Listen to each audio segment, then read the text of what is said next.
बिस्मिल्लाहिर्रहमानिर्रहीम। अस्सलाम वालेकुम दोस्तों, आज सुप्रीम कोर्ट ऑफ पाकिस्तान ने सेनेट इलेक्शन के बारे में जो सदारती ऑर्डिनेंस था उस पर अपना फैसला सुना दिया है। हुकूमत पाकिस्तान ने सुप्रीम कोर्ट ऑफ पाकिस्तान से ये अर्ज की थी कि अदालत आलिया आइन की तशरीह करे कि आर्टिकल 226 के तहत जो खुफिया राय शुमारी होती है सेनेट इलेक्शन में, इसे ख़त्म करके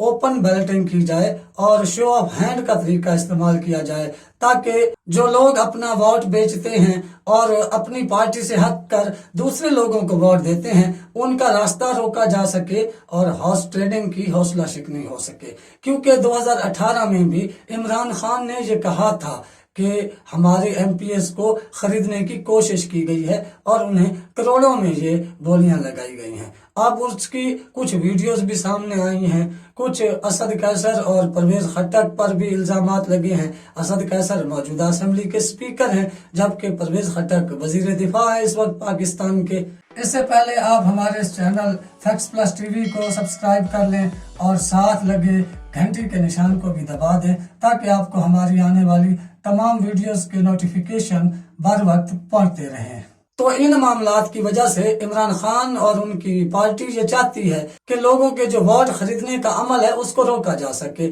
और सुप्रीम कोर्ट ऑफ पाकिस्तान में ये केस चला गया कि जो सदारती ऑर्डिनेंस आया है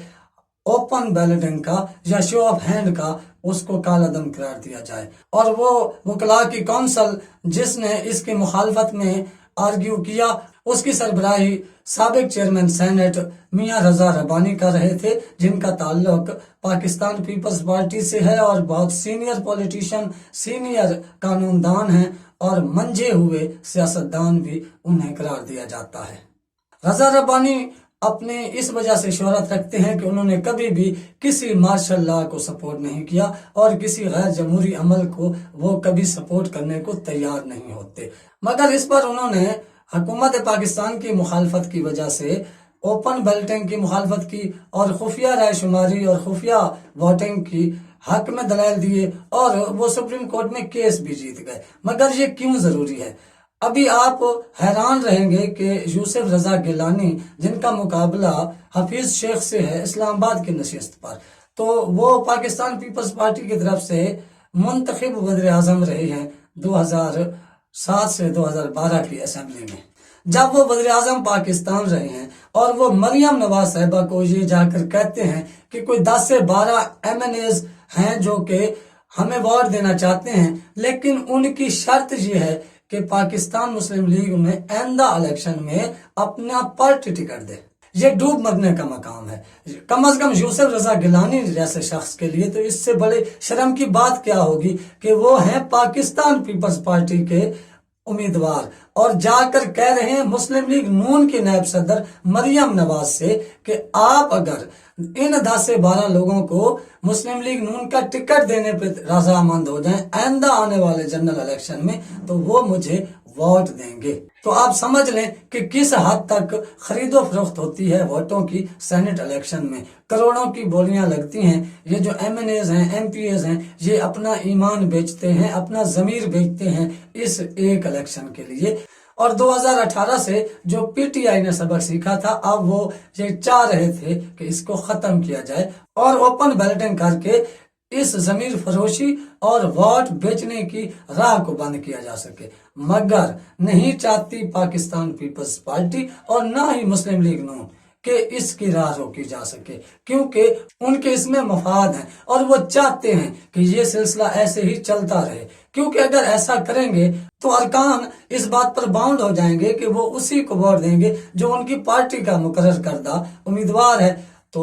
यूसुफ रजा गिलानी तो फिर कभी भी नहीं जीत सकेंगे, ना ही उनकी कोई जीतने की पोजीशन बनती है। अब एक ट्विटर अकाउंट है द हाउस ऑफ गिलानी, शायद यूसुफ रजा गिलानी या उनकी तरफ से किसी का ये अकाउंट हो ट्विटर पर, वहां पर एक तस्वीर लगाई गई है मुवाजने की कि यूसुफ रजा गिलानी एक जमहूरी तरीके से आए हुए उम्मीदवार हैं और जो हफीज शेख हैं वो सिलेक्टेड हैं किसी और की तरफ से। और इसके तस्वीरों के नीचे मुख्तलिफ चीजें दी गई हैं कि मुंतखब वज़ीर आज़म रहे, MNA رہے، میونسپل کمیٹی کے رکن رہے یوسف رضا گیلانی، اور حفیظ شیخ جو ہیں وہ سلیکٹڈ ہیں، IMF کے بندے ہیں، فلاں کے یہ کمپیریزن ابھی ہم آپ کو ساتھ تصویر وہ دکھا بھی رہے ہیں، اردو میں بھی ہے، انگلش میں بھی یہ کمپیریزن انہوں نے چھاپا ہے۔ لیکن کیا یہ کمپیریزن بناتے ہوئے انہیں یہ خیال نہیں آیا تھا کہ یہ وہی حفیظ شیخ ہے جو انہی کا وزیر خزانہ رہا تھا، جو پاکستان پیپلز پارٹی کے دور میں بھی وزیر خزانہ تھا، کہ یہ سلیکٹڈ ہے اور کسی کی طرف سے سلیکٹ ہو کے آیا ہوا ہے۔ ابھی سینٹ الیکشن ہونے والے ہیں 3 مارچ کو، اور لگ یہ رہا ہے کہ بڑے پیمانے پر اسلام آباد میں ایک خرید و فروخت کی منڈی شروع ہونے والی ہے، اور اب اس منڈی کی راہ میں رکاوٹ تھی اوپن بیلٹنگ۔ اس اوپن بیلٹنگ کے چانس کو سپریم کورٹ آف پاکستان نے یہ کہہ کر ختم کر دیا ہے کہ یہ سینٹ الیکشن آئین کے آرٹیکل 226 کے تحت ہوں گے اور خفیہ بیلٹنگ کے تحت ہوں گے۔ جیت گئی اپوزیشن، سمجھیں ہارس ٹریڈنگ جیت گئی،